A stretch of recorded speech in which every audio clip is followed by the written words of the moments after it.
So we covered a story on Breaking Points that I wanted to get your take on as well. A guy named John Russell, who's like a labor lefty, lives in West Virginia, actually works at a dive bar and does some good reporting for More Perfect Union and also at his own Substack called The Holler. He went to a Trump rally in Erie, Pennsylvania.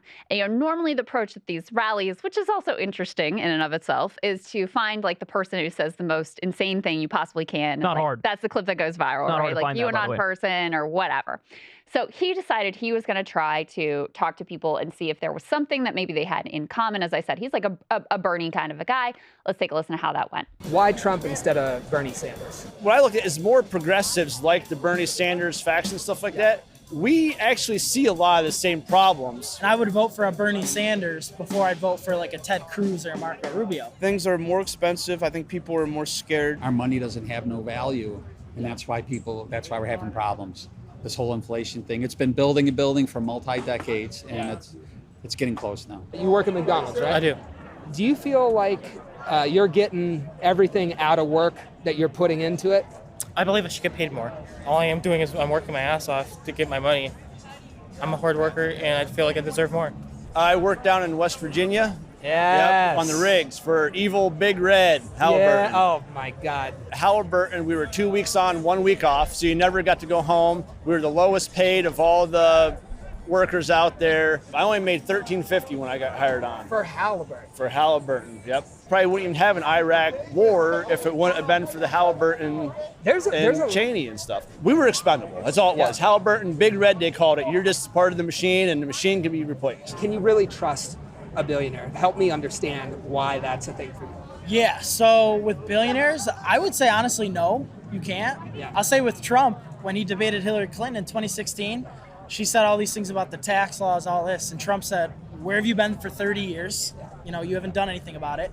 And then he said, I know you're not going to do it because all your donors who fund your campaign benefit from the same tax breaks and tax laws I do. Right. So whether it's left or right, these people, they're not really going to change the tax laws from the donors that are funding their campaign.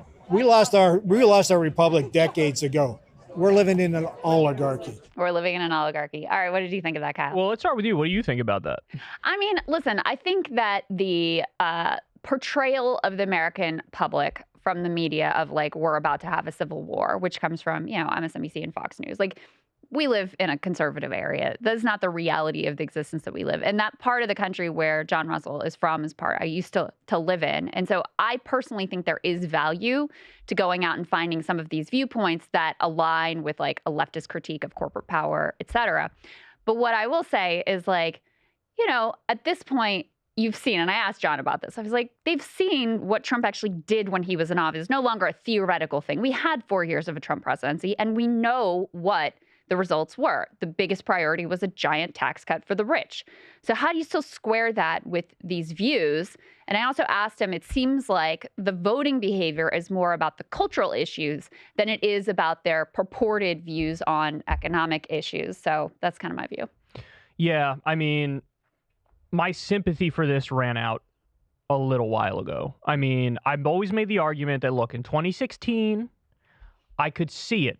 Because, yes, you're going to have to overlook a lot of terrible, xenophobic, bigoted stuff, total and complete shutdown of Muslims, the Mexicans, they're sending criminals, they're rapists. I assume some are good people.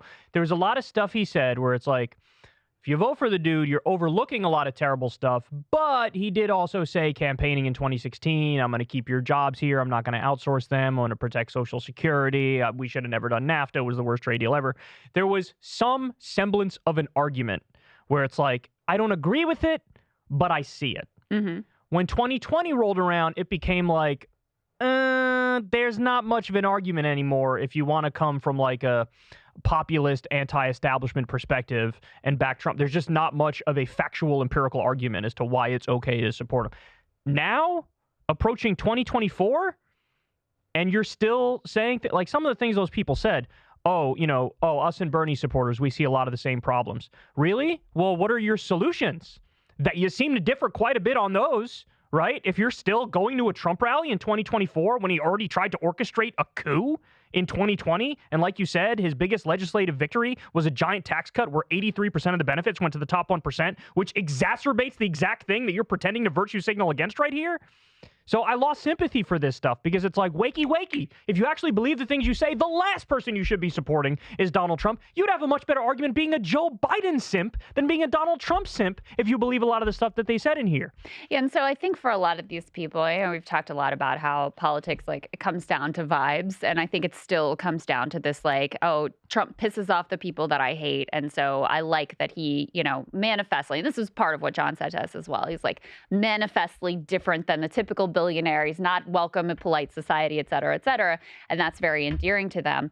I do think there's a lot of research that shows if you lead with an economic populist message. Now, that doesn't mean that you throw cultural issues to the side. It doesn't mean you throw Black people under the bus. It doesn't mean you don't stand up for civil rights, none of that.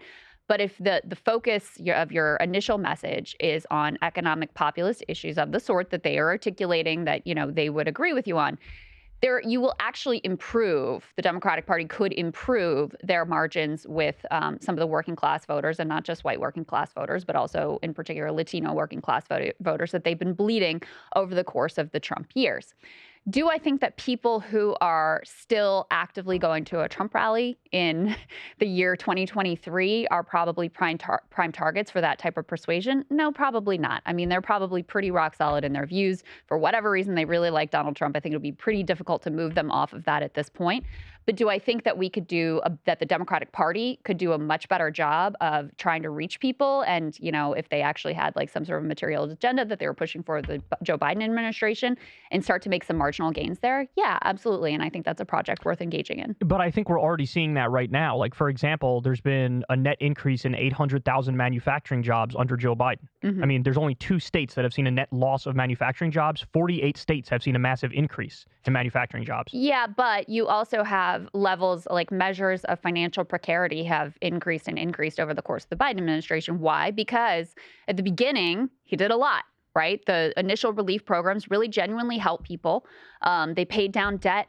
Student loan debt was, they weren't having to make those payments. There was rent forbearance, all those things. And then over the course of that administration, not only did we have inflation, but we've had each of those programs sort of subsequently rolled back.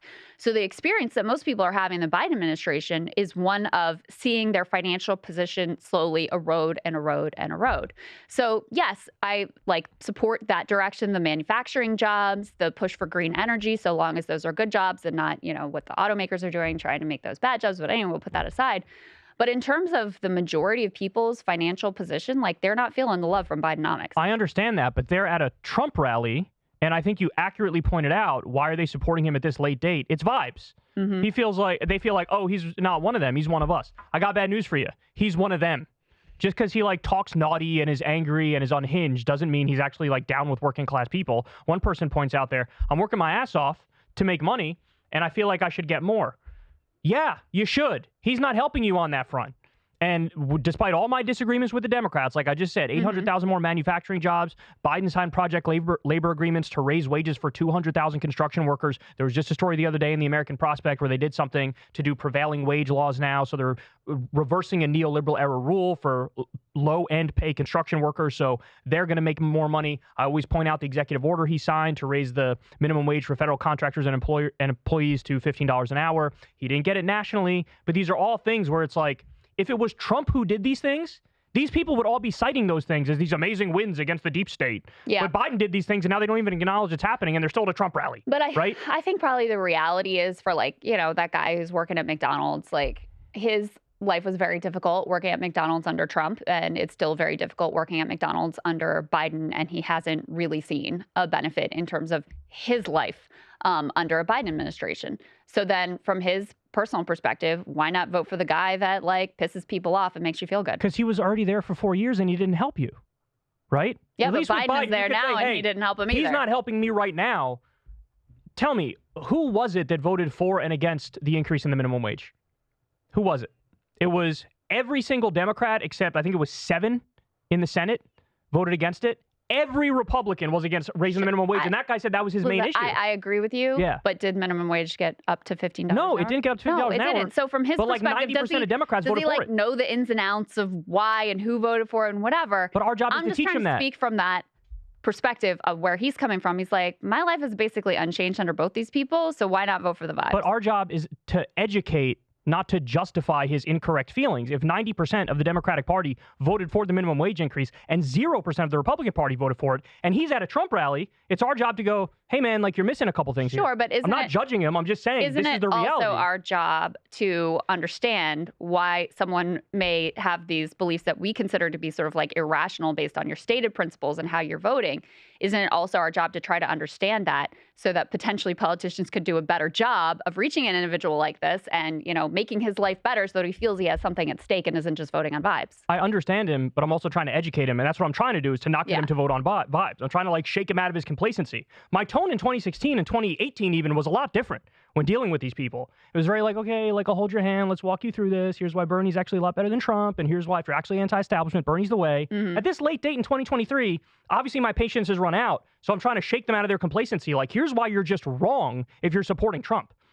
You know, like, that's my main takeaway. That's not to say Biden is great, but it is to say he's a hell of a lot better than Trump, and it is to say that this worldview they're espousing, if they're actually genuinely concerned about, oh my God, we need to improve stuff for the working class. It's like, you're singing my tune, brother. Now follow along and let's do it. Yeah. But let's not do it in the way that's the most counterproductive of all time, which is putting a fraud back in there. I mean, as I said, do I think that people who are at a Trump rally this cycle are probably prime targets for persuasion? No.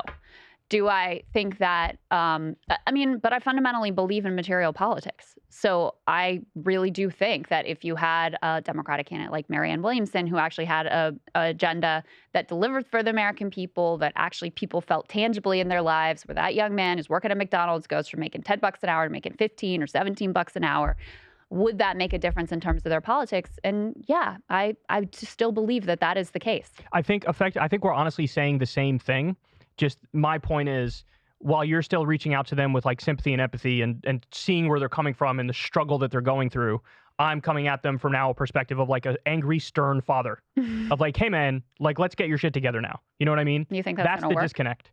Well, I tried the sympathetic way and that didn't work. Well, I mean, so now I'm trying the other way. Like I said, I don't know that either is going to work at this point. But we got to try, right? I think there's so much cynicism, which again, I do understand at this point of like, it doesn't really matter who's in the presidency. I'm getting screwed either way. Yeah, I think there's so much cynicism that the only thing that's actually going to make a dent in that is to have some real tangible benefits that people actually feel and can see in their lives.